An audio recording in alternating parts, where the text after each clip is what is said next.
जय श्रीराम मित्रांनो, आज आपण या व्हिडिओमध्ये आर.के. स्वामी या IPO बद्दल माहिती घेणार आहे, जेणेकरून आपल्या सर्व मित्रांना कळेल की हा IPO भरावा की नाही।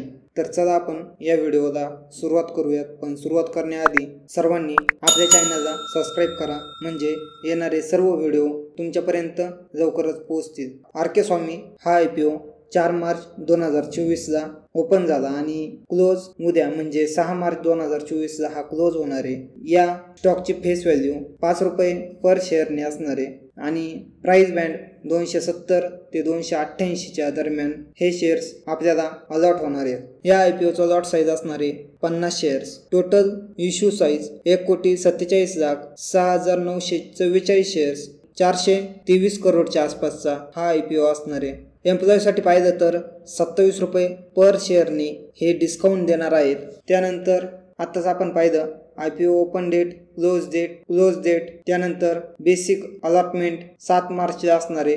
ज्यांना IPO लागलेला नाही त्यांचे पैसे रिफंडेड होणार आहेत, ते 11 तारखेला परत आपल्या अकाउंटमध्ये जमा होणार आहेत आणि ज्यांना शेअर अलॉट झालेत त्यांना 11 तारखेला त्यांच्या डीमॅटमध्ये हे शेअर्स येणार आहेत। आता याची लिस्टिंग डेट असणार आहे 12 मार्च 2024। त्यानंतर आर.के. स्वामी IPOची लॉट साईज पाहूया। रिटेल मिनिमम 1 लॉट भरू शकतो। 1 लॉट हा 50 शेअरचा असणार आहे आणि त्याची व्हॅल्यू टोटल होणार आहे 14,400 रुपये आणि रिटेल जास्तीत जास्त 13 लॉट भरू शकतात, म्हणजे 650 क्वांटिटी, तर त्याची व्हॅल्यू होती 1,87,200 रुपये। आता HNI मध्ये यांनी 2 टाईप केलेले, एक स्मॉल HNI आणि एक BHNI म्हणजे बिगेस्ट मोठे HNI।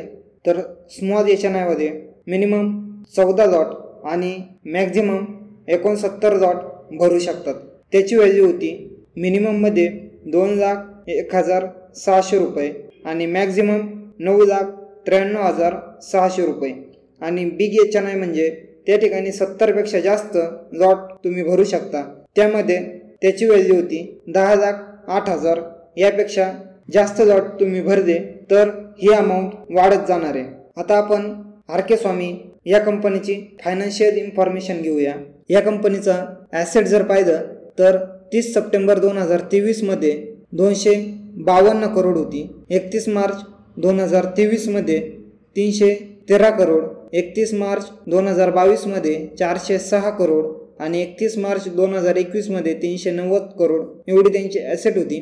त्यानंतर रेव्हेन्यू पाहिला तर 30 सप्टेंबर 2023 मध्ये 142 करोड, 31 मार्च 2023 मध्ये 299 करोड, 31 मार्च 2022 मध्ये 244 करोड, 31 मार्च 2021 मध्ये 183 करोड असा त्यांचा रेव्हेन्यू होता। प्रॉफिट आफ्टर टॅक्स म्हणजे टॅक्स जाऊन त्यांना प्रॉफिट किती राहिला, तर 30 सप्टेंबर 2023 मध्ये 7.93 म्हणजे 8 करोडच्या आसपास 2023 मध्ये सप्टेंबर 2023 मध्ये प्रॉफिट झालेला आहे। 31 मार्च 2023 मध्ये 31.26 करोड, 31 मार्च 2022 मध्ये 19 करोड आणि 31 मार्च 2021 मध्ये 3 करोड असा त्यांचा प्रॉफिट आहे। नेटवर्थ पाहिली तर सप्टेंबर 2023 मध्ये 146 करोड, मार्च 2023 मध्ये 140 करोड, मार्च 2022 मध्ये 111 करोड आणि मार्च 2021 मध्ये 98 करोड। म्हणजे यांची 2021 ते 2023 पर्यंत पाहिलं तर नेटवर्थ ही कंटिन्यू वाढत आहे।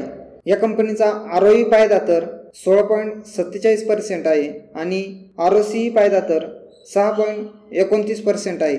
Debt to equity 1.5। त्यानंतर हे झालं आतापर्यंत या कंपनीची फायनान्शियल डिटेल्स। आता आपण पाहणार आहे या कंपनीचे क्लायंट्स कोणते कोणते आहेत, म्हणजे ही कंपनी नेमकी काय काम करत आहे, कशा पद्धतीने प्रॉफिट काढत आहे।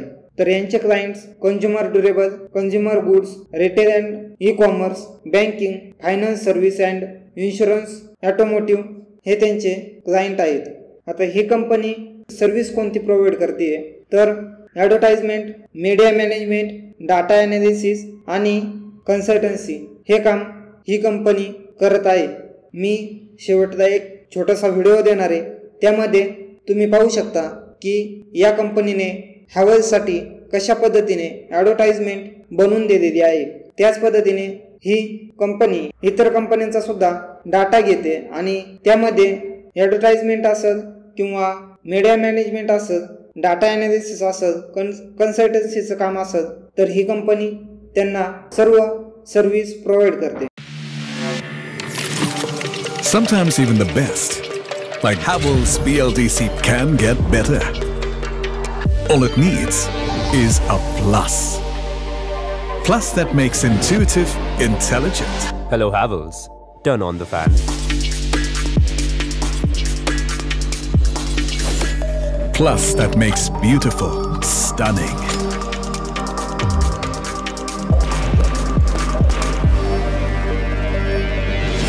Plus that makes feeling seen, responsive.